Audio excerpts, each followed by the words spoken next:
Neck-throughs, guitars, they're like a guy that you won't have a beer with you. I want to hear what's pushing the notes.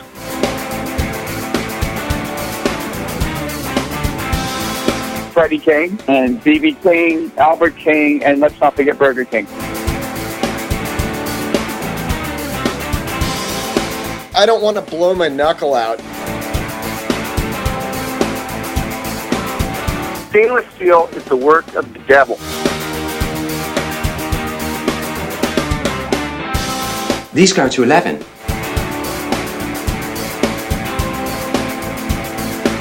From the East Amplification Tone Labs in Baltimore, Maryland, it's the Amps and Axes Show with your hosts, Jeff the Godfather of Low Wattage Amps Bober and Mick Marcelino. Well, good day to you, Mr. Bober. Good day to you, Mr. Marcelino. Oh, hey, we are in the new year. Yes, we are. In it, and we got to thank everybody that's been doing it.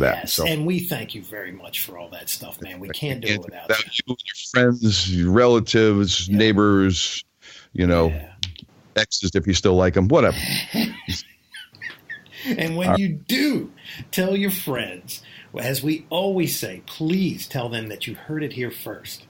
Yeah, that's right. You heard it here first, and you're probably going to hear something first again today because we have not had this person on, although, turns out I've known him for quite a while. We're going to have him on. We just never had him on. So we're going to take a pause for the cause, and we're going to come back with a friend who actually is in a little band that you might have heard of maybe the past 20 years or so. I think they're called Matchbox 20. So we're going to be right back with the guitarist from Matchbox 20, Mr. Kyle Cook. All right, and we are back with our guest of the week because we always come back with a guest of the week. The one and the only from Matchbox 20 and Rivers and Rust, Mr. Kyle Cook. Kyle, how are you, my friend? Yay! It's me. I'm the guest of the week. That's right. I'm all you get. I'm all you get this week, people. This is where you're stuck with it. I have a story, Jeff. I have a story. Okay. Now, nice. You and Kyle are good friends, but I have a story. So The story is that I kind of did a little bit of research, just a little bit, because I like to keep it to where I always screw up something and kill off a band member somewhere. But I was thinking about it, and I was going through our roster, and as far as I can see, I would say probably the only other guy that we've had that have played to probably, very large audiences several times. Leslie played at Woodstock. So multiple times. Yeah, so that's one thing. But as far as Kyle goes, I would say, and correct me if I'm wrong on this, Peter Stroud would be the only other guy that has played to the masses that probably Kyle has. Right? Well, because Sheryl Crow packs in for Sheryl Crow, yeah. These guys. Wait, Peter. Who's Peter? Peter Stroud is the guitar player. It's Sheryl Crow's right-hand guitar player. Oh, okay. Yeah. He's how long? He must have been with her. I know she's gone. She's had a variety of folks over the years, but I don't know if is Peter like a main? Has he kind of been around for a while? Yeah, Peter's been around for a long time. Yeah, I wouldn't doubt 20 years. Oh yeah. Oh, okay. Well then, yeah. Easy, I know Fred, a good friend of mine, Fred Elstringham, is a great drummer from Los Angeles. Is playing with her now. He was with the Wallflowers before that, and so I've got some friends in the band, but I don't know Peter. I'm sure he's amazing. Yeah, he's been there for a long time, and he's got just the curly blonde hair. He's always there on stage with her. I'm thinking though, comparison though, Jeff. With audience wise, over years, it's got to be close, right? Matchbox 20 when they play, it's like, hey, look, 40,000 people decided to show up. Right. But I mean, who else do we have? Well, you might be exaggerating a little bit, but we'll go with that. Totally, we'll go with that. 40,000 people. who was it Rich Eckhart with Toby Keith? Toby Keith, yeah. He said his first gig was 50,000 people. Yeah, baptism by fire then. So I'm it's thinking, interesting, man. Like, yeah, sorry, go ahead. Yeah, no, go ahead. Oh no, it's interesting over the years because it's like we've gotten to play for some really massive audiences at festivals. We took part in some of the biggest festivals, like in kind of the history of festivals. There was one called Rock Fest in Dallas. And they held it a couple years at the Motor Speedway. Actually, two of the biggest shows we ever played were at the Dallas Motor Speedway. I don't know if that's just a coincidence or what, but there was like a Rock Fest, and that was, I don't know, pushing 80 or 100 maybe. And then we opened up for the Stones, which is like lifetime fucking gig ever, at the Dallas Motor Speedway as well, and got to meet all the Stones beforehand, which was super dope. I think no one, the Chili Peppers was Smashing Pumpkins were on that bill as well. It was an interesting bill. Wow. But we've never. I mean, like we've held on to the arena, status for longer than a lot of our peers, which is something that we really appreciate now. Looking back, and we don't take for granted. Because a lot of the other bands that had, a lot of radio success in the 90s sort of either aren't a group anymore or just can't command those kind of audiences. So we feel pretty blessed to be able to, Yeah. Still, yeah. Well, I mean, you just did what was it, a 20th tour? Yeah. So we did, it was kind of, the intention was, kind of the nostalgia, the 20-year nostalgia tour. And, we kind of had some pressure to, I don't say pressure, but maybe just sort of light nudging from label people and management and stuff like that to kind of do that. Because that first album, Yourself for Someone Like You, was, I don't know. I think it's like somewhere near like 30 million worldwide that album sold. I mean, that's when people actually sold records like that. You know what I'm fucking saying? Like, that doesn't fucking happen anymore. And so it's like awesome because but in a way it's sort of like we'll never, like it's actually impossible probably that we would ever have a record like that again. So it's weird, sort of like it feels like your whole career is sliding downhill because like because you think about a record that like kind of ate the world for a second on radio and then you got kind of defined by it. And then it was so ubiquitous that people, because of the medium, which is kind of almost the more interesting thing now, had to buy it several times. So it actually drove sales in that way because if now we don't have that problem, right? It's all on our phone. It's just like on the cloud or whatever. But like someone would literally scratch a CD or play it to the point of having to buy another one. I think that drove a lot of the sales in that period of time. You know what? I never really thought about it that way, but you're absolutely right. That was the time where, I mean, it happened with albums. It happened with cassettes. Of course it happened with 8-tracks because, but, the CD was the last medium where you may have had to buy it multiple times. Exactly. Or if you were going to gift it or what, so if you're going to gift the album now, and then now people figure out ways to rip it or have figured out ways to rip it. Even though which we hate going down a little bit. So I know. So it's like, yeah. So, but there was a little bit of pressure to kind of do that, play that first album all the way through in order, like, so everybody can relive that, that first album, but we decided not to do that. And we're going to kind of hold that off for a later period in time. We do want to do that. We want to do something special when we do that. So we kind of just made it what we were called the brief history of everything tour. So we had, just choice cuts that we loved all the records. And then of course, all the songs that were quote unquote hits. Nice. So it was great. And the Counting Crows were out on that too, which was huge for us because we're huge. We came up on their music. So that was kind of surreal. That's a great double bill, man. That's a great double bill. Yeah, it was good. Yeah. All right. So Kyle, we're gonna, and I want to go past that because it's really cool that it sounds like there are plans to do this again couple of years in the future, which is fantastic. Yeah. But I want to go back. and talk about Kyle. I want to find out where Mr. Kyle Cook was born and raised and what got you into this crazy, wonderful world of guitars. So we're going to, like I do with everybody, we're going to take a drive, a jump in the Wayback Machine and find out some history of Mr. Kyle Cook. So give us some, man. Let's do it. Yeah. Yeah. Let's do it. You want me to just unload on you? That's it. Go. Okay. Go. So I was born in central Indiana, about 45. Well, I was born in Indianapolis, and then I grew up. My parents separated early, and I grew up with my mom, or was raised by my mom about 45 minutes to an hour north of Indianapolis, in just the middle of agricultural heaven, basically. My grandparents owned, still was kind of in the family, a bunch of farmland, and my grandfather harvested soybeans and corn, feed corn. And,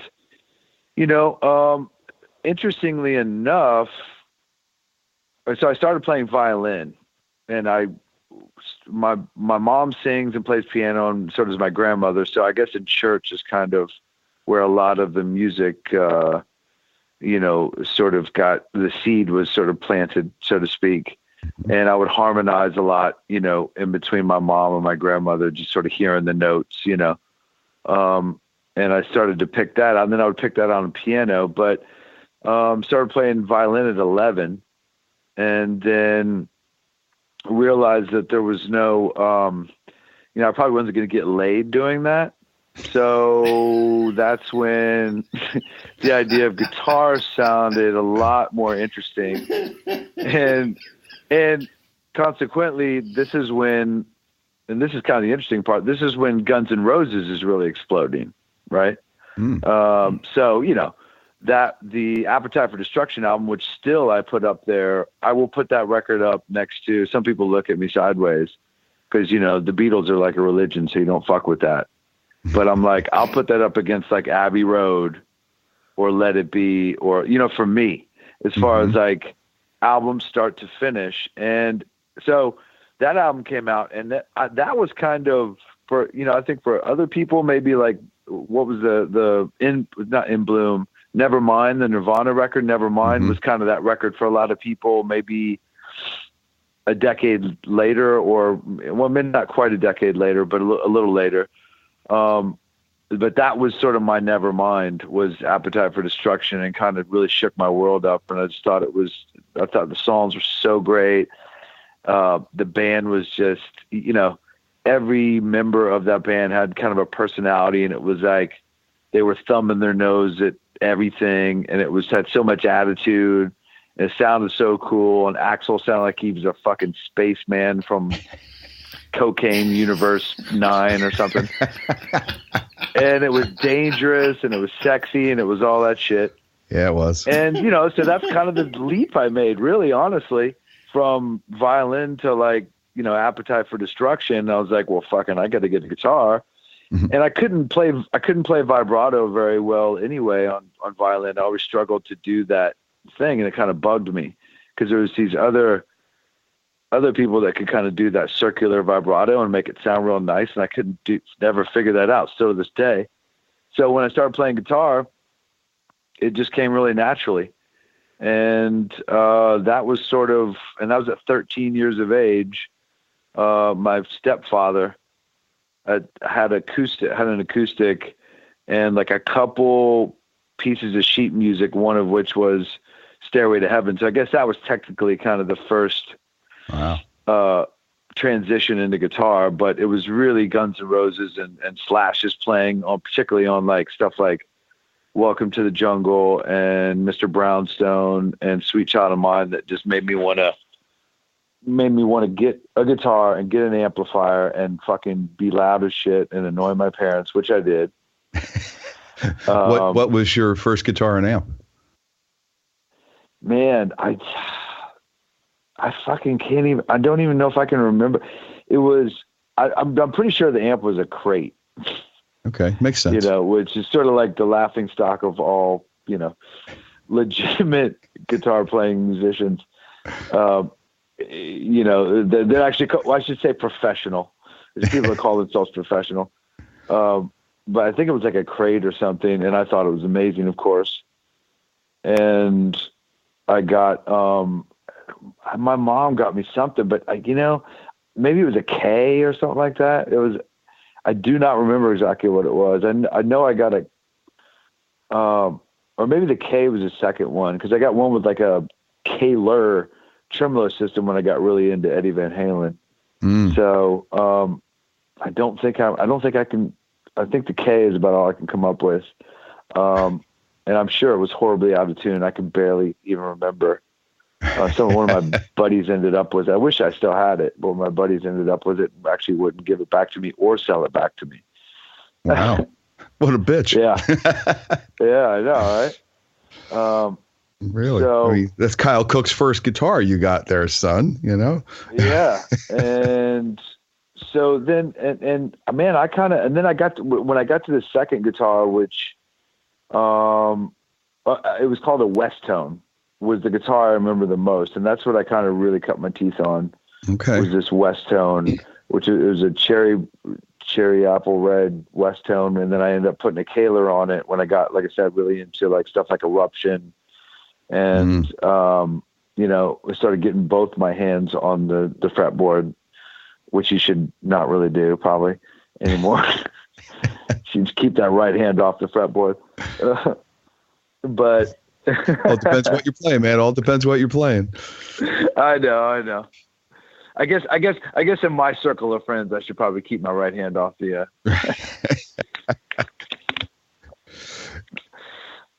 Yeah. And I don't know. I got a bunch of just like some Boss pedals and stuff, and just I got one of those. The guy from Boston. Tom Schultz. Why am I blanking on it? Rocktron. Yeah. Rocktron. Yeah. Rockman. Yeah, Rockman. Yeah. Yes. Yeah, I remember. Because I started getting the Guitar Player magazines and all that, and I got a Rockman, which sounded amazing. But I remember like when you weren't actually, it was just when you weren't like playing a note. You know, there was just so much bucket sustain. It was. I do remember that. It was just like hiss. It was nothing but hiss. Pretty much all my garage bands and like, it would be funny I'd love to get some like video or something of some of like the prom bands and like party bands and shit that we would go around and play people's garages and shit. Cause in between songs, it was probably nothing but just like loud ocean noise. Well, you know, it helps ward off the dead quiet between the songs, you know? Yeah, exactly. Yeah. See, totally. Yeah, we didn't have to develop any like, you know, in between song banter yet. Cause that filled all the space. There you go. It was the world's loudest, sound machine, you know, for sleeping. Yeah, absolutely. Yeah. Oh man. Funny. Anybody else in those early shit? Anybody else in those early bands go on to do anything that you know of? Like any friends you're still playing from the early days? Yeah.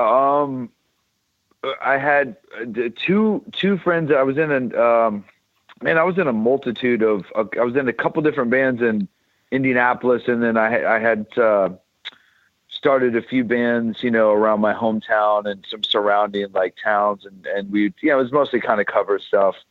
But a couple guys from that group one of those groups are out in LA and still kind of, you know, playing in a bunch of different cool bands. You know, haven't landed on anything, you know, that has been to the level of Matchbox 20, but you know, I don't know, man. I think what I was going to say is it's kind of interesting that there was kind of a scene in Indiana at that time it was odd that I think what helped me get into Guns N' Roses was because there was a local connection. Axl Rose and Iggy Stradlin were actually from a town called Lafayette, which is about 30 minutes from where I grew up, and that's where Purdue University is, the campus. I mean, the town's kind of built around Purdue, And those two individuals just, are Lafayette natives. And then Blind Melon, Shannon Hoon was also from there as well. And he kind of, catapulted after after Guns N' Roses' success too, I think with the help of Axl. So there was kind of a little scene going on that probably made it seem that much more exciting to me that they kind of blew up, because it gave me some fire that, like, hey man, if these two kids from Lafayette can basically be at that time in the biggest band in the world, and maybe arguably to some people still one of the biggest bands in the world when they decide to do something, right. Can come from this rural sort of, agricultural wasteland that, then maybe I can too, So it was that was kind of an interesting serendipitous thing about all that. For sure. Well, I mean, obviously it worked for you. So what took you out of Indiana? What was the next stop? So Atlanta, Georgia. So I decided that I was always even though I stopped playing violin, I never lost the love for classical music, of which me and my father share pretty deeply. And I still love listening to symphonic stuff. At least once or twice a year, I'd like to take my kids to the symphony here in Nashville, which is great. We have a really great symphony hall here when I can, and have, somewhat of an archivist when it comes to stuff like that. I mean, I have a lot of, I know a lot about composers and collect quite a bit of, the more famous works that we would all know, and some pretty obscure stuff too. I like a lot of French composers. There's a guy named Eric Satie that composes mainly piano stuff. It's kind of like really kind of soft, real natural sounding, melodic kind of slow moving piano stuff. So I always had that like appreciation for it, and I was thinking about going to Indiana University, which has a really good music program because of that. So I still wanted to play guitar, but I, wanted to not, lose, that I wanted to stay entrenched in that world. Mm-hmm. But I knew that the kind of the rocker inside me that was trying to make its way out, was not gonna survive biology and English and everything else that was gonna go along with it. So I found I just caught wind of this place called Atlanta Institute of Music. That's a 1-year kind of intensified performance-oriented school. Oh wow! And kind of did some research on it and how my mom and my dad looked at it. And, that's all I said. I think this would be great for me. I think I'll go down there. I'll learn. I wanted to learn more about theory because in high school, they didn't really have a lot of courses regarding theory. Like I knew how to read music. Mm-hmm. And I think a lot of schools do that, but just learning how to read music, note for note or rhythms, is not understanding the theoretical, side of the science behind why certain notes work together and what's other notes, why dissonance is why something's dissonant and why something's harmonious and what are your options and substitutions. So I decided to go to this school, and that's what brought me to Atlanta, where I got really into jazz, which I'd never really fucked with. Jazz was always kind of, music you listen to in steakhouses or whatever, like wallpaper music. Right. You haven't been to a steakhouse lately. The other day I heard yeah, that's true. Yeah. Now it's like there ain't no steakhouse in Nashville. That's where we're bound to hear more Toby Keith, I'm sure. Oh, there you go. Obviously. You ready? Yeah, that's funny.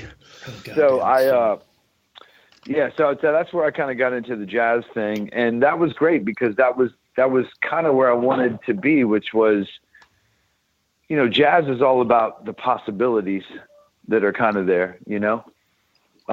Yeah. Interesting. But to know the possibilities, you kind of, you know, jazz isn't about reading. I mean, you can, but it's not about reading music. It's about, you know, a group of musicians playing off of each other and kind of knowing the possibilities, which is in a lot of ways very opposite classical music, which is very structured and kind of, you know, everything's written to work. You know, if the cellos play this note and that's not what they're written to play, then it's going to sound off. And you know what I mean? Mm-hmm. So that was what was cool about Atlanta.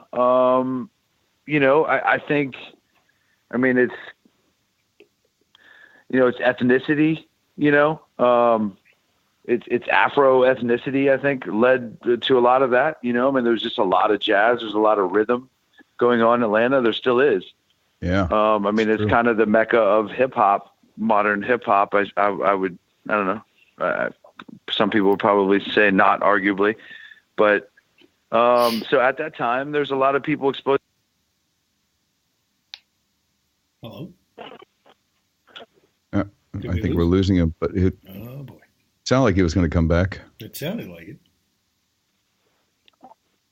I wonder if he's on the road.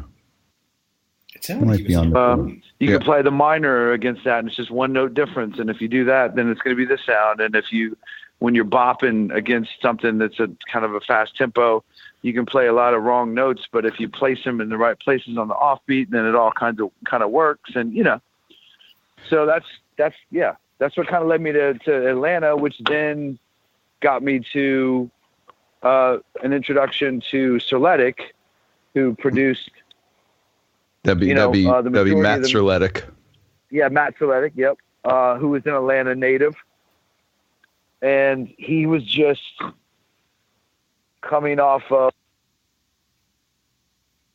record. There we go. Oh, sorry. Yeah, we lost you a couple of times there, but that's okay. Sorry, guys. You there? Oh yeah. I'm here. Yeah. Okay, cool. Yeah, so he was just coming off the Collective Soul stuff, and you know, it kind of one thing led to another, and he's like, you know, I'm working on this other band, and they've got some promising songs, but I don't really like the guitar players. Was kind of the vibe, and you know, we don't have a deal yet, but I think if we cut the right demos, we will have a deal, and that's, you know, Atlanta kind of brings us up to Matchbox 20. Yeah. You know, and it was an interesting exercise in minimalism because, you know, Rob had some, you know, he's still a great songwriter, had some really great songs at the time. And I heard the song 3 a.m. and I tell everybody to this day, I think if I had not heard that song, I don't know that I would have joined the band, but wow. I knew we probably had a hit song in that, and I wasn't wrong. And that's become actually probably one of the most iconic songs of ours. You know, it's the one that it seems like we can't play. And as soon as you hear the guitar riff, it's like, you know, every show, everybody erupts, and that's kind of like become one of our definitive songs. So that song was on this demo, and I said, these songs are great. I said, you know, I want to meet the guys. And so then Matt sort of facilitated everything from there. And they auditioned a fair amount of people. They actually auditioned Dickie Betts' son and wow. Another guy. I don't know. Maybe you'll have him on the show at some point. There was another guy that they actually auditioned at one point that did go on to play for Sheryl Crow, or was playing with Sheryl Crow or something, as I recall. That they ended up, you know, didn't sort of get the gig, and then everybody went their other ways. I remember that being discussed. Yeah, so Atlanta was kind of that was the connective tissue there with Rob and Paul and Brian and the guys and Serletic, and then everything sort of grew from there. Wow. Yeah, that's, you know, and it's so funny because a lot of times, you know, there'll be a lot of bands that are together for years and years and just can't quite, you know, take the next step, you know, hit the right rung on the ladder. Yeah. And then there's, you know, projects like this where it's like, okay, there's a couple of guys and this is being, we're writing this stuff and we're producing demos and we need a couple more guys and we'll find the right guys. And then, it just turns into platinum albums. It's just so funny how random that can be sometimes. Oh, yeah. Yeah, I know it is, man. I mean, I think in our case, it was kind of the right soup of people that were, and I think that's cool for bands. I mean, like if you get a chance to talk to Paul or get to know Paul, I mean, like he, particularly like on the second record and some of the later songs, like if you note a song like Bent from the second album, or a song called How Far We've Come from 2 more albums down the line, they're very drum driven, but he's a very lyrical drummer. He plays these drum parts and even 3 a.m. I mean, it goes to like, it's a very simple song, but it goes from a cross stick to like a double time, like backbeat snare thing. So if you actually listen to the song, you've heard it a lot. If you actually listen to it, it's a clever arrangement. And, he said cross stick on the 4s, and then he goes to a double time. It's like, I didn't even appreciate that stuff as much as I do now. They're kind of looking back, and I was like, man, I kind of see that everybody was trying to it's kind of like 4 voices trying to be heard at one time, and everybody's kind of trying to, make their voice known, and it just adds to the, creative. I mean, we always looked up to bands like U2 and stuff because I feel like they're that way as well, and Zeppelin, and and I think that's what makes a great band, or the Stones. And so, even though I don't know that we get the kind of respect for that maybe I think we deserve, I think it exists there in our group, where it's just like, we're not just like, oh, okay, you want to go to the G to C? Okay, cool, whatever. Like, it's not my song, then let's just cut it. There's like when we love a song, like we want it, we want every part of it to be, cinematic and something that like we feel like should be out there. I mean, sometimes we've taken 6-7 months to make an album, because every aspect of it we want to be, if it's going to be out there in the ether for all time, like, we want to feel like we breathed every last little creative dying breath into it. And so, yeah. Do you remember how long it took you to make the first one? It was not the shortest record we made, but short by our standards now. I mean, we probably don't ever make an album under, it'd take much less than 3 or 4 months to make an album. I think we made it in a couple months. Yeah. I mean, and we did, you all good? Okay. We were learning in that, and maybe there was something cool about that. And so was Serletic, really. I mean, we were learning how to make albums while we were learning how to become a band as well. So, I mean, now we all have our own either legitimate studios or home studios. So, I mean, that's just kind of the natural course, the way that it naturally happens, I think, for a lot of people who have success and stuff. And then you become, it's like the studio is now a tool that it, maybe wasn't at the time. We were sort of just starry-eyed kids, that had rehearsed these songs, and the idea of like amplifiers and all that kind of stuff that I'm sure you guys want to get to was stuff that we didn't think about as much. And I'm glad that we had Serletic there to sort of to guide that hand. I think that was the biggest, one of the biggest factors, that I think or one of the biggest things he brought to the table at that particular time, was getting us to think about multi-tracking and the sonic possibilities. Right. Tones and how they lay over each other and what would work where. And, and how and and he's just a genius with that stuff. Yeah. And Mad Season was kind of his opus in a lot of ways. And people talk about that album all the time for its sonic density. which the first record had a little bit of, that we were starting to, but that we far exceeded by, the second one. You guys there? Oh yeah. I was just making sure it wasn't. So yeah, I mean, that was kind of the final puzzle. I think for me, that was great.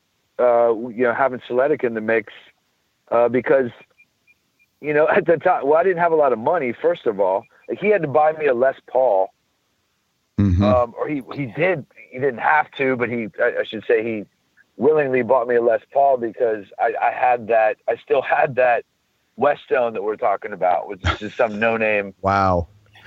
Yeah, and he was just like, no, we can't. I mean, we can't. I can't be. You guys can't be up there. I can't be having we're talking about getting Atlantic Records people there and all kinds of shit. He was like, I was like, well, I was working a couple bullshit jobs and trying to finish up school, so he just bought me.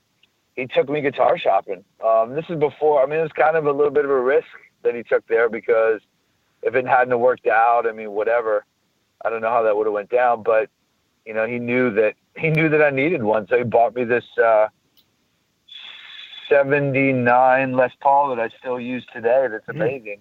We went shopping for a bunch, and he kind of trained me up on do you hear the difference there? I mean, do you hear the weight? Do you hear because I was all about the technical shit, I was too much into the technicalities of things and not the, he's like, if you got to manhandle the guitar a little bit, you got to kind of fight it.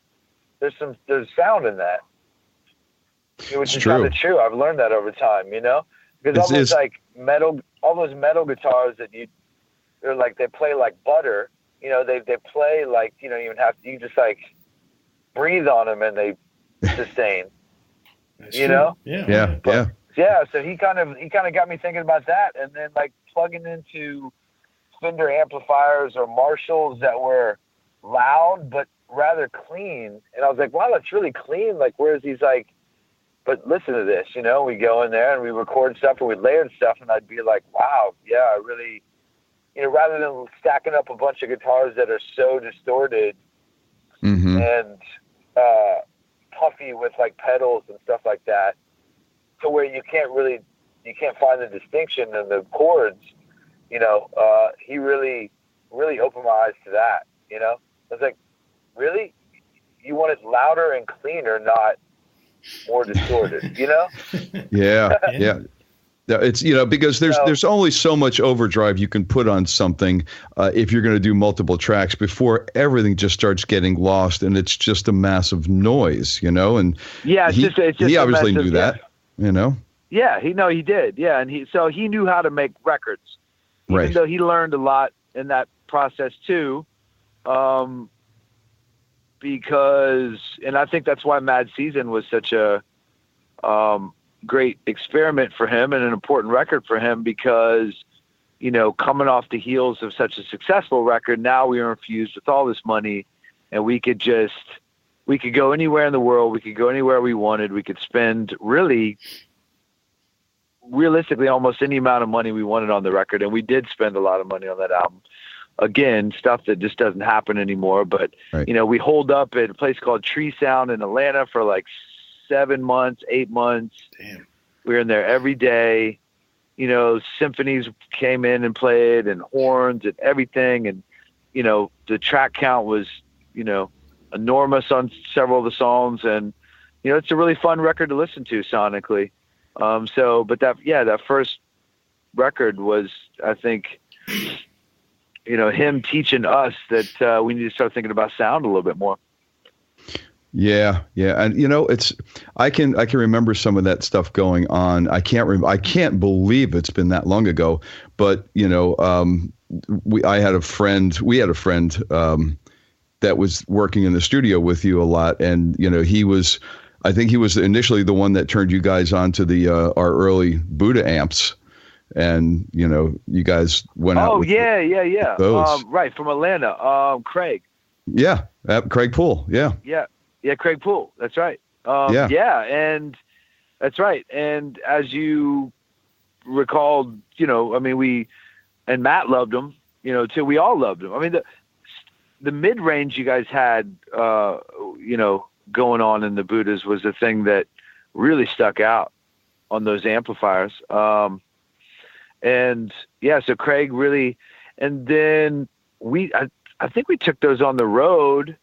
Oh yeah. And kind of featured them on a couple tours. And then I remember we used some Bad Cats, were you guys involved with Bad Cat? No, that was something different. That was the company. And then, so we had those. And then, as you know, I'm using the East stuff, which I love now. Mm-hmm. It's interesting, man. Like, people always ask me, like, what do you use? And, guitars, it's a little easier, but amps, it's kind of like I use, what's appropriate for the song. It's like, I think people always want to know, like, what your sound is. And I don't know that I really sort of have one. Mm-hmm. I think any sound that I kind of have is more in like my fingers and just, mm-hmm. the way I approach the glistening of the notes on the guitar, or the notes that I choose to play. And there's more style in that than there is about, like, I use this one amp more than any other amp or something. Right. No. And you're a player of a caliber that can walk up to any amp and plug into it. And you're not going to sound like the amp. You're going to sound like Kyle, because Kyle knows how to play the amp and get it to do what he wants it to do. And you're going to sound like Kyle.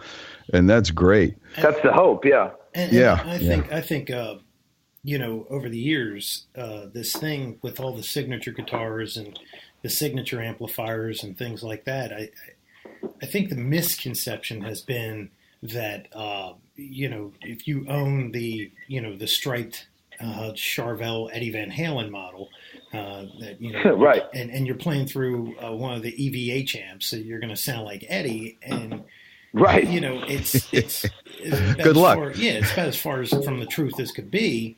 But and so that when you get into these, when you get into the stuff that like some of the magazines do with the rig rundowns, I mean they get like hate mail if they're not asking, like, okay, what's the thickness of the pick? And it's like whatever thickness you want to use. It's like, why in the hell would you be concerned with that? I mean, that is the strangest stuff it's like, well, which gauge strings are you using? It's every little thing does make a difference. Every little thing does make a difference. However, if you use every little thing that your player that you're idolizing uses, there's still no guarantee you're going to sound anywhere near like him. Plus the originality, right? Figure out how to sound like yourself. Yeah, aren't we supposed to screw with our own guitars and do shit to them to, like rip the pickups out? But I will say, I agree with that. Now, I think the companies capitalize on that a little bit when they start, when they get some of the stars to endorse their products. And I guess that's just kind of natural, that would happen. Oh, yeah. And when I think of that type of thing, I think of more the GC environment or the GC sort of demographic, the Guitar Center kind of demographic, where you have parents going out, and wanting to spend money on their kids is what are their kids into, and and I think that goes a long way there. But I think those of us that are making records that are competitive, obviously know that's that doesn't, that's not. If you should be forging your own sound, not trying to be somebody else. But I will say, I think there was a thing that I didn't realize I was doing for a while. Like, I've never been a Stratocaster guy, even though I do love Stratocasters and I've recorded them in, a lot of situations when the producer called for it or whatever. But I did find that I had a pretty uncanny ability to imitate Eric Clapton, and I'm a huge fan. My dad was a huge fan and always played, like, I remember listening to Lay Down Sally is back as far back as I can remember, kind of almost like bopping in my, my little kid gym or something like that. And he'd have that going in the background. And I'm still to this day, like, he's one of those people that I haven't got a chance to meet, but if I did, I'd probably be just a bumbling idiot. But I kind of realized that, when I did, I would start going to a lot of his type, expressive kind of little bursts and stuff. Mm-hmm. And I was just like, man, I got to be careful with this because, if I play a Stratocaster a lot, I may fall into that, just because it just seems so natural to start kind of. It kind of lends itself towards it. Well, I think I think we all creatively steal. I think it goes all the way to songwriting. I mean, even Lennon and McCartney were, we'll say like all they wanted to do was write Buddy Holly songs when they were young and impressionable. And that's just, so it's natural. It's what you do. But I think I always wondered why I never really had Strats around. And I think that's kind of why, because I just think it kept me from like really chasing that particular sonic thing that, was so easy to kind of tap into. There's just that Eric Clapton Stratocaster sound. I listen to John Mayer, and I hear a lot. I hear that with him sometimes. I hear like, and I'm a huge fan of John Mayer, but I also hear like man, you love the fuck out of Stevie Ray Vaughan. It's pretty obvious right there, Yeah. And Clapton, and maybe, but he plays a Strat all the time. Maybe if he didn't, it wouldn't be so obvious. Well, I think. So there you go, John. Fucking take that. I think you not playing a Strat all these years probably helped you develop your own tone and style and feel, which is great. But you can still pick up a Strat and go back to it if you want to. Like maybe you want to do that on solo stuff, and that's great. Yeah, maybe. I mean, I don't know. Like maybe it's just maybe it's a silly thing to sort of to think about, but for some reason it just kind of became a thing, and I just sort of stayed away from them for whatever reason. So, but it is interesting that, a lot of people do get a little too obsessive with, trying to emulate, their favorite artists and then in the process, they end up losing themselves or not really finding themselves or not finding themselves in their own style. Yeah. Like, so what underwear do you wear? It's like, really? Are you shitting me? Yeah. Yeah, I don't. Now try to play. I go commando. And and you hear it in vocalists too. I mean, I think you hear it in every facet of music. Oh, yeah. But you're trying to strike that balance again. I'm not going to. I'm sure somebody could listen to this and go, and be critical of what I'm saying. So trust me, it's like, I realize there's only so many chords. There's only so many notes. It's like, it's not like we make magical progressions that, right. Or you always string so many notes together too. It's just like, as time goes on, it gets harder and harder to come up with. I think about that with Jimmy Page a lot. I think about that with, Lennon and Harrison and it's like, God, man, you guys it's and fucking Angus Young. It's like, you guys took all the fucking riffs, man. It's like you used up all the notes. Anything left, huh? You used up all the notes. Yeah, I mean, I don't. It's just like there's so much great shit there, So it's like as time goes on, we got to get more and more creative, deep. Kind of. Dig a little deeper inside of ourselves to figure out a way to come up with something. I think it was Billy Joel that said, how did he put it? You can't, there was a documentary that was hosted by George Martin, I think. And then he, there was McCartney was in it and like Roger Waters and Gilmore and, Phil Collins, a bunch of classic British pop acts and iconic songwriters, but then Billy Joel's playing Uptown Girl, and then he kind of speeds it up, and he plays this Mozart piece and says bom bom bom bom da da da, and it's got the little the classic sort of do do do do do do on the left hand. Mm-hmm. So it's kind of like that classical piano movement, but the melody is basically Uptown Girl, she been living in an uptown. And he's like, Mozart wrote Uptown Girl. I mean, there it is, But wow, he's like in the modern era, it's kind of like style and inflection and attitude can what's the word I'm looking for? Kind of supersede, actual note choice or whatever. You know what I mean? Sure. So I think only so many notes. It's how you play them. Yeah, it's how you play them. Yeah. I saw a video the other day of Richie Blackmore talking, and this interview was probably 20 years ago, and the guy was asking him about Smoke on the Water, and he said it was Beethoven's Fifth turned backwards. Really? He just kind of reversed the order of the. Yeah, that riff is actually backwards of that, and he demonstrated it, and it was like, holy crap! Wow. That's pretty cool. I hadn't heard that before. Cool. That is very cool. If I can find that video, I'll put it on our website. Yeah. Well, we're just. I guess we're all just happy that Matt Streletic took you out and bought you a Les Paul instead of a Strat, because if you got a Strat, you want to be playing too much like like Clapton, and then maybe it wouldn't have worked with Matchbox, and you'd never got the gig with Matchbox, and maybe not. Yeah, we wouldn't have to have this conversation right now. So it's you and that funny, Les Paul. So I mean, Matchbox is pretty much Les Paul and Telly, right? You played some Telly? Yeah, a lot. Yeah, a lot. Yeah, but we, Music Man was always really good to us and gave us. There was quite a few Music Man guitars on that first album though as well. Silhouettes, and I think primarily Silhouettes for me, and then for Brian, our bass player. I'm trying to think. To Stingray maybe. Okay. Yeah. He plays to Stingray and maybe Axis something, or I don't know. I think, but Stingray a lot. So, so Music Man. But the Les Paul and the if it was a Fender, it was probably a Telecaster. Although I've got this 65 Mustang that I picked up in Santa Monica about a decade ago that really has been on some later records, but not those early records, that I just love.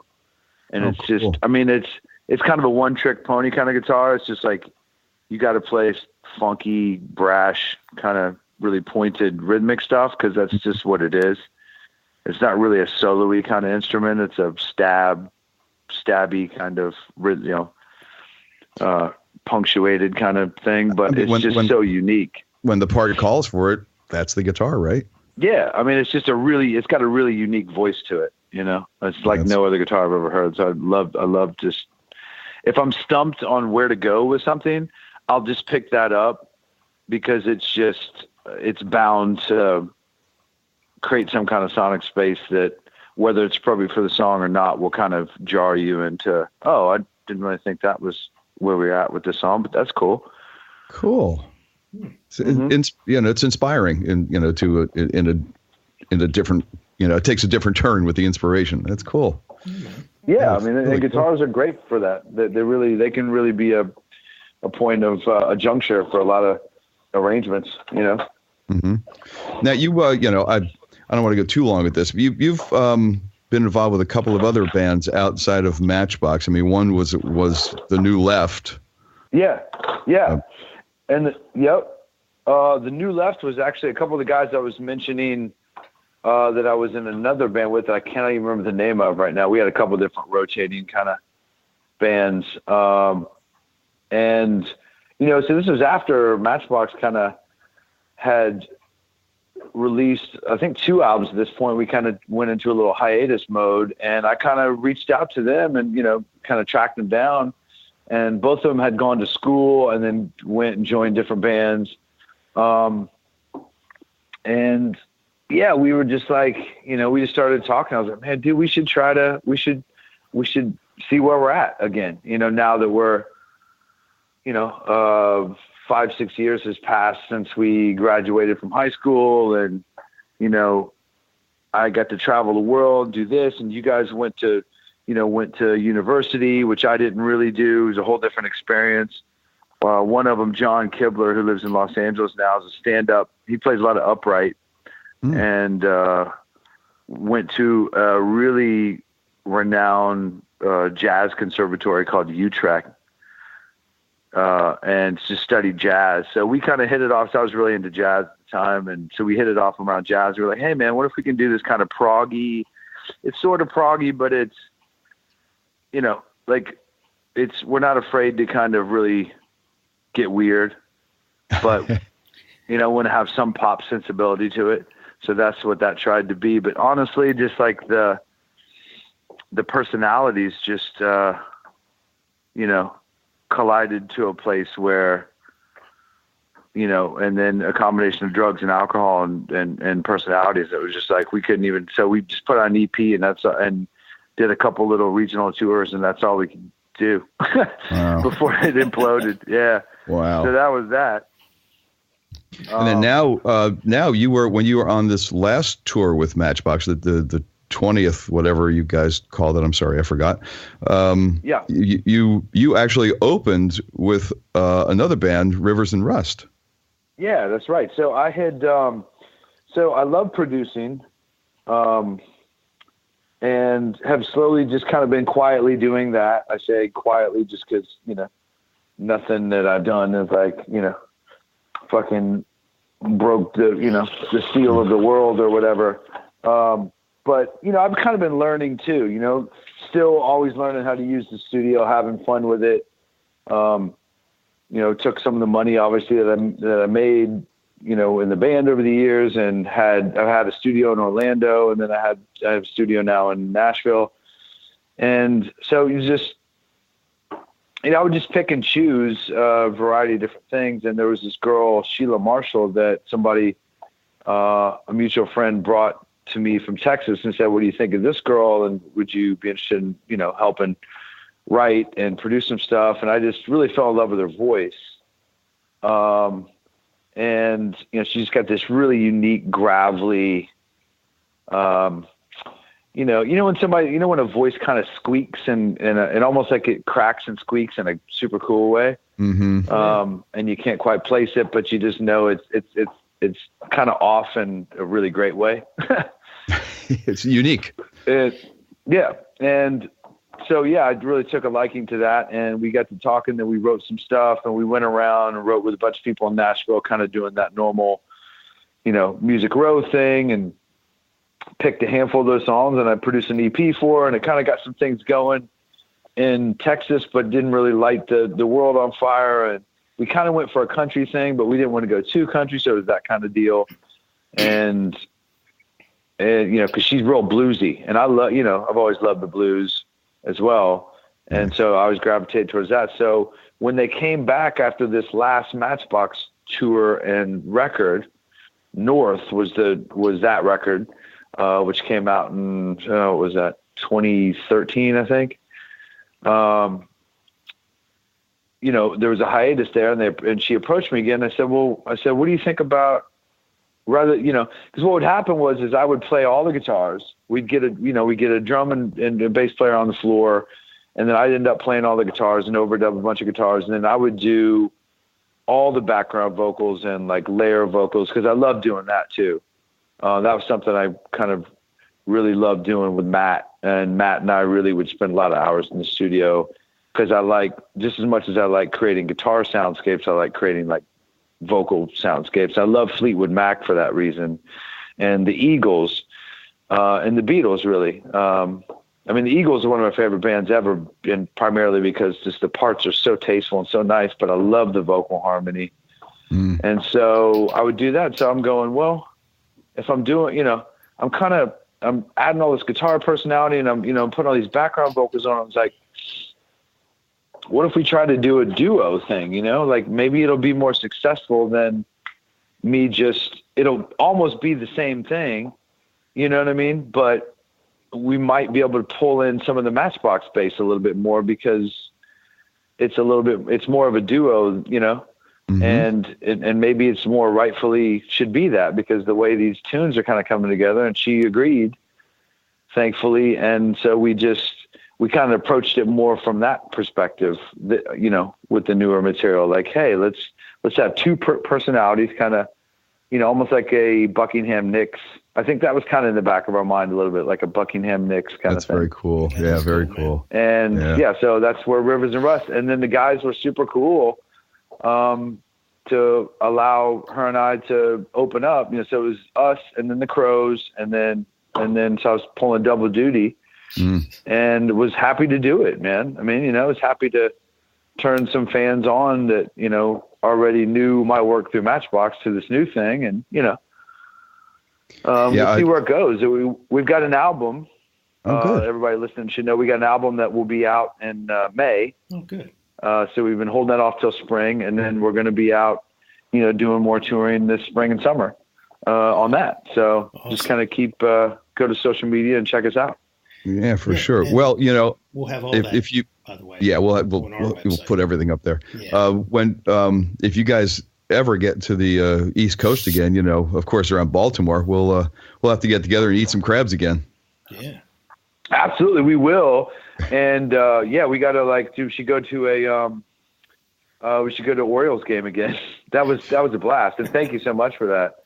By the way, man, that was Jeff, so much fun. Jeff set me up. Your listeners should know that, you know, that Jeff set me up with like the whole East backdrop which was great because it was the first time I'd ever done the national anthem, you know, in that way. And I always, you know, and if you think about it, like it's, you know, Jimi Hendrix owns that space. So kind of like what we were talking about earlier, I approached it from like with the hollow body and this kind of like different kind of way. Cause I was like, well, I just don't want to be the guy that goes up there with a wah pedal and basically just ends up doing, which is awesome, but you know, it's awesome, but you don't dare do it. You know, you don't dare do it. No. Yeah, exactly. Yeah. So I was glad. I was really. I mean, you helped us out a lot, and the tone obviously was amazing, and it was a great experience for me. The first time being able to do it, and you know, thank you for that. And maybe we can do that again. You know, I got to know John Angelos, who is the VP of the team there in Baltimore. We've become friends because he lives in Nashville and comes back and forth. So nice. That whole experience was a great time all the way around.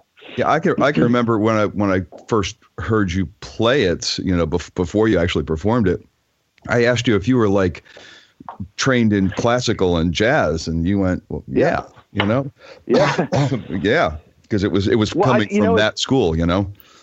You know what's interesting? I feel like I should say, because it is, I think a lot of people are kind of surprised by it. You know, particularly myself and Brian. So. Brian lives in Miami, but he graduated from Miami University. He also went to Berkeley prior to that. So, you know, Brian and I kind of joke sometimes that we're, you know, like we're kind of the guys that are so like, I mean, we're totally thankful to be in this position because we realize that, you know, when it comes to pop rock music, I mean, you know, it's like, you know, jazz just has a smaller, you know, it's a smaller demographic. Not everybody can hang with music that intellectual, but we often kind of joke about like how people don't realize how sort of overqualified of a band we are. So we're like, I mean, cause like we can really throw down, you know, like we can really throw down on some of that stuff.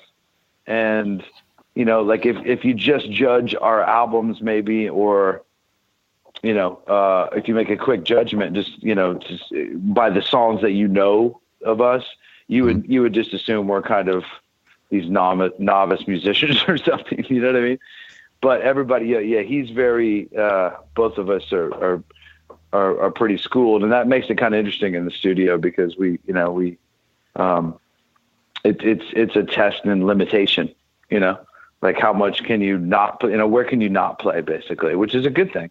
Oh, it is. It's all, you need to know how much you can play and where, but you also need to know where you shouldn't, Yeah. That's huge. That is huge. It leaves space for everybody else. And that's, I mean, you guys being so schooled, don't sell yourself short about not playing too much because your composition shows, or it's I think it's received by the listener's ear as something that's really joyful to listen to, and that doesn't come by throwing a couple of notes together. It comes from knowing melody and knowing harmonies and where to put things, where not to put things, what goes on top of what, and that's what makes an exceptionally great song. You don't have to play a lot to have an exceptionally great song.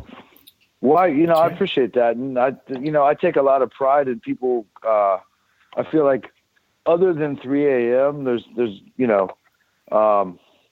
there's a few other songs that really pop into people's minds, I think, when it comes to us. And one of them is a song called Unwell, which features a banjo intro, but it's a very unorthodox kind of part for a banjo. It sounds very oriental, and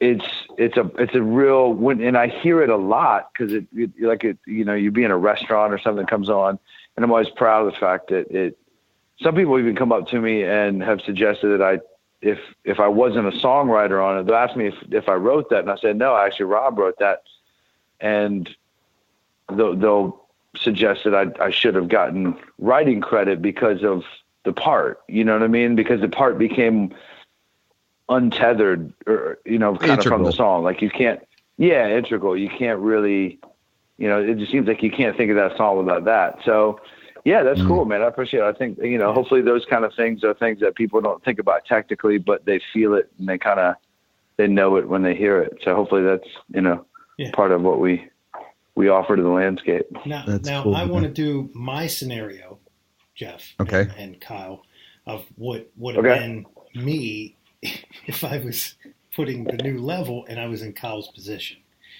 And the guys would have said, hey, how's it going? How you been? And I'd been like, well, I'm in this band called Matchbox 20.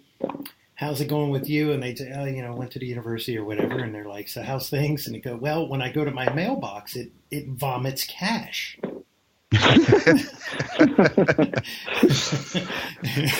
probably don't need to tell them that. They probably assume that that's the case. So yeah, I gotta say, freaking rub it in. Dude, we are so fortunate. This is kind of a funny story. I've told this a couple of times, but not really funny. Just like kind of a pivotal moment when you're kind of like because I was 19 when I joined the band, and it did happen pretty quick. I mean, we made the album, and then we ended up on an indie label. We worked, we worked the country for many months. We worked the single, and it didn't work at radio, and everybody kind of was heading back with their tail between their legs. All right. We're just waiting for somebody to call and say you guys got dropped or whatever.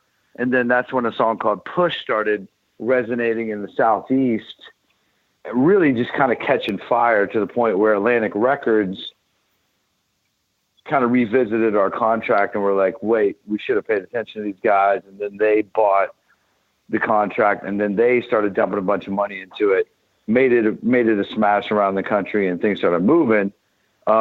I remember coming back from that tour, promotional tour, after the song got spun a lot, and we were starting to pack out large clubs, and we started moving into small theaters pretty quick. And I came back, and I used to have to call my dad because I was a smoker at the time, and I would come home, and I would generally go get a carton of cigarettes or something. And if because I had to quit my job. I was actually working at UPS when the band went out. I quit my job at UPS. I was throwing boxes in trucks, and and if I didn't have enough money in there or whatever, or to meet rent or whatever, my dad was kind of the go-to. Like, hey, Pop, can you just loan me a little something until whatever? And it's like, yeah. When I came back, and I was ready for it to say 37 cents, and it said $85,000. Jesus. And it was like, yeah. And it was like, I wish there was I wish I could get a hold of the footage of me. It was, I remember the bank. It was Wachovia. You guys know what Wachovia? Oh yeah. I don't even know if they have that bank up north. No. Yeah. And it was like, yeah, what I wouldn't give to have the footage from that Wachovia fucking ATM when I'm sitting there.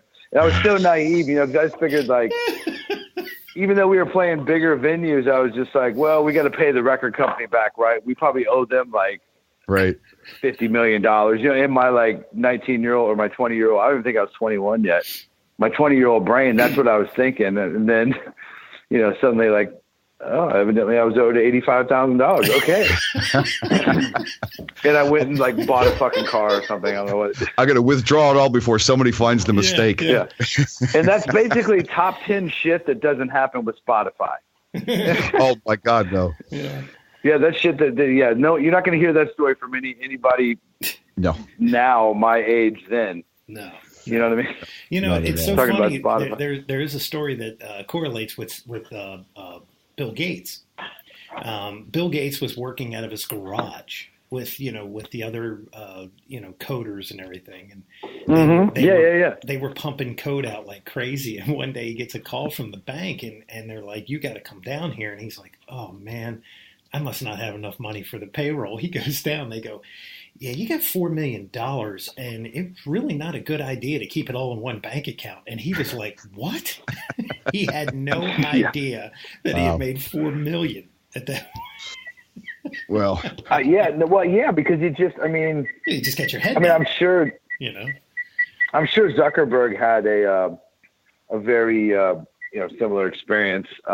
Because I mean, he made that the whole website just to kind of like hook up with sorority girls or whatever, and thought that would be fun. And then now basically they just own everything. Now he's going to run for president. But yeah, it's like wow. It is interesting to see how.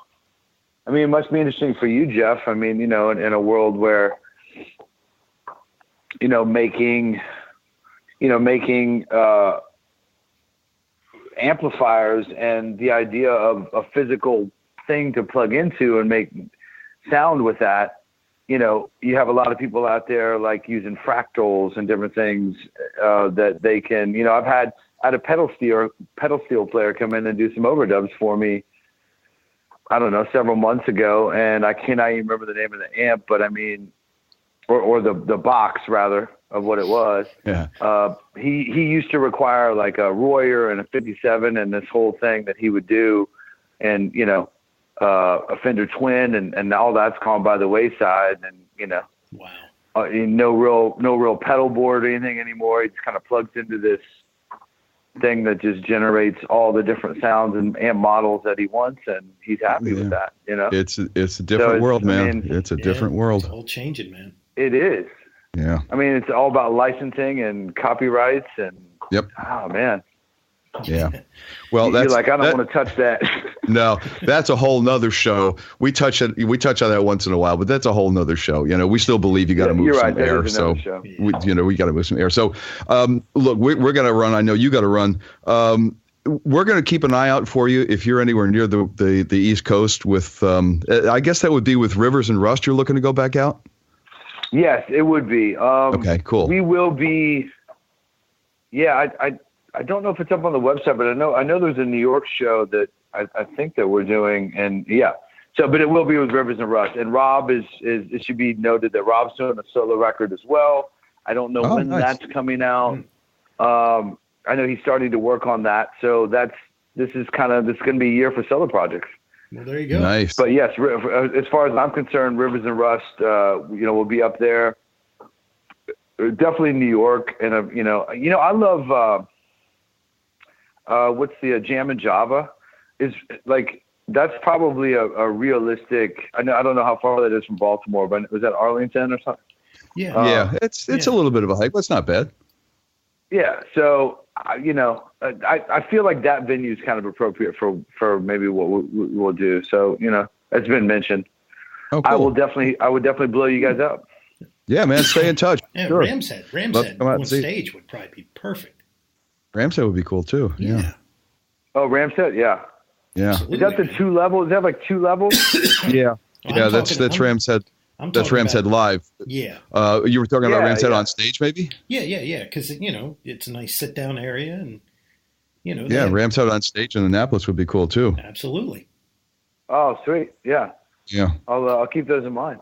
Yeah, well, Mick, it's a pleasure talking to you as well, Jeff. Always. Yeah, man. A pleasure. Thank you, my friend. Thank you. Yep, and I look forward to seeing you guys in person up that way when we get up there. For sure. You guys hit me up when you're in Nashville. You guys coming? You guys are going to NAMM, I understand. Yes. Yeah, we're going to winter. We'll probably truck out the summer as well. So hopefully we'll hook up there Is too. it in Nashville always? Yes. Oh, yeah. Well, it should be. Cool. Well, maybe if I'm around, look me up when you guys come to Nashville, man. Sounds like a plan, man. Exactly, man. All right. Kyle, thank you so very much. Happy New Year, much continued success, and safe travels. And we'll look for you if you're anywhere around here. We'll try to hook up. Thank you guys so much for having me on. All right, Kyle. Have a great one, man. Thank you. Man. See ya. All right. Take it easy. All right. Bye. And there you have the story. Such a ball buster. That would be me. I'd be calling my old friends up and I'd be going, what's wrong? There's something wrong with my mailbox. And they'd be like, what? And I'd be like, I don't know. Every time I open it up, just a bulging. I don't know what's going on. A chunk of money hits me in the chest. What are you guys up to? You working at the shake and bake or whatever? That would be me being a dick, That would be you being a dick. Yeah, but... Look, that's what I do with my friends. We do that thing. But they kind of expect it, I guess. Yeah, they're all good. But everybody's good. Everybody's good. It's all good. It's amazing how those formulas, like you were saying, it's so weird because they throw this thing out there. They believe in it, they work on it, they polish it, they get it right, they throw it out there, and it's just like, like the gods have to line up, right? Oh, yeah. And then some guy puts this thing on the air somewhere out, in Chicago or something, and then it just goes.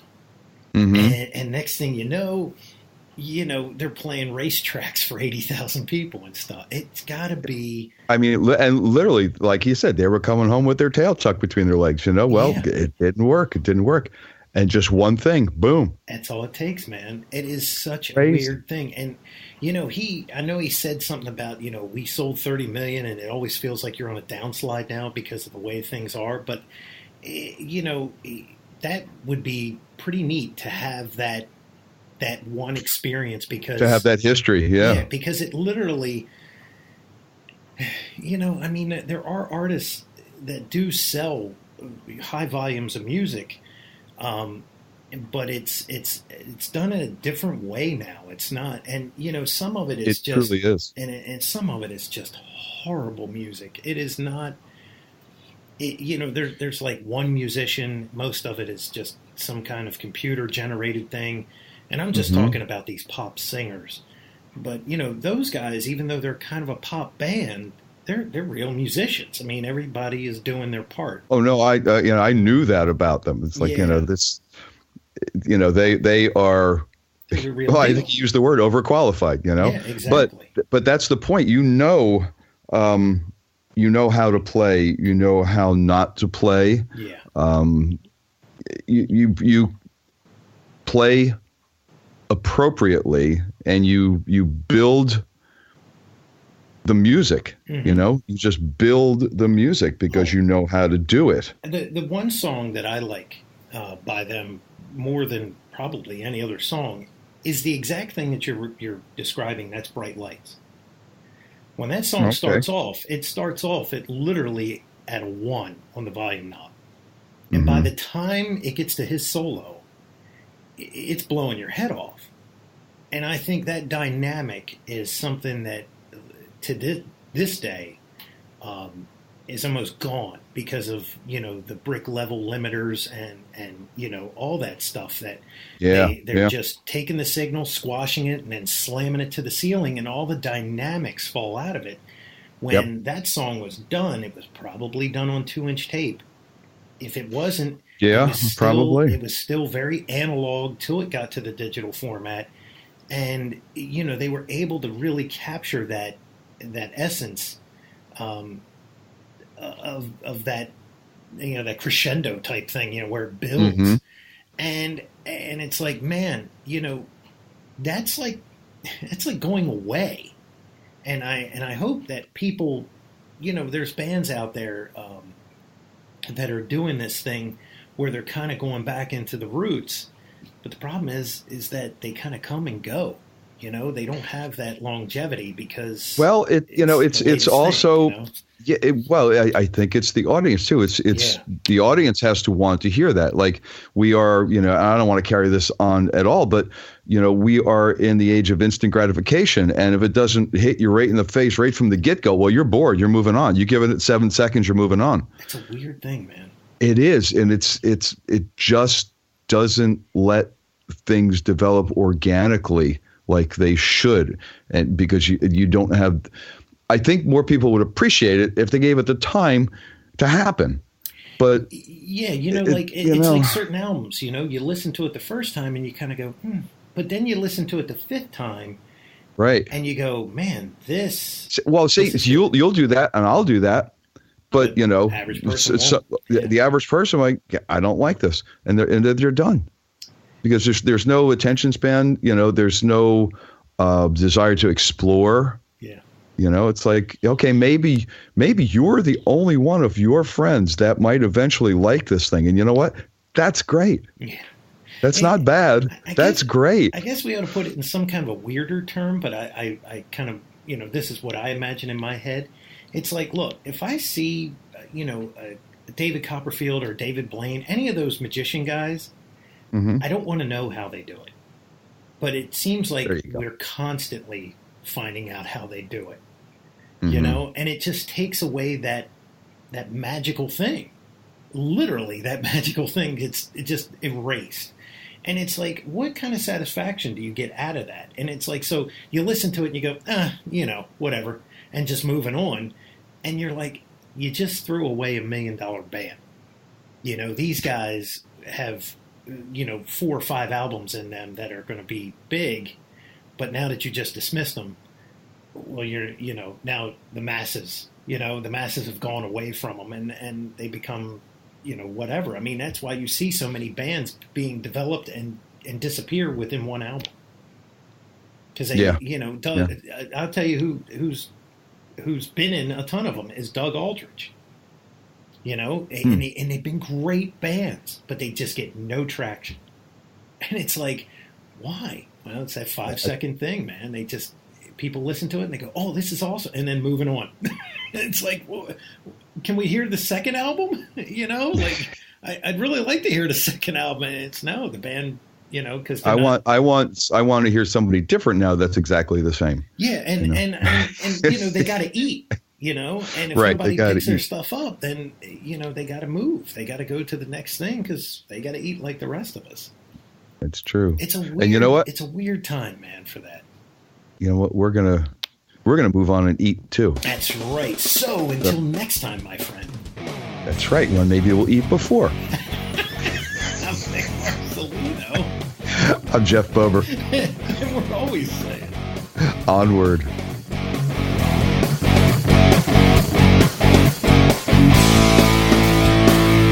Be sure and follow the show on Twitter @AmpsandAxes. Also, make sure you like the show on Facebook. For news, comments, and everything else, visit the webpage ampsandaxescast.com. Thanks for listening.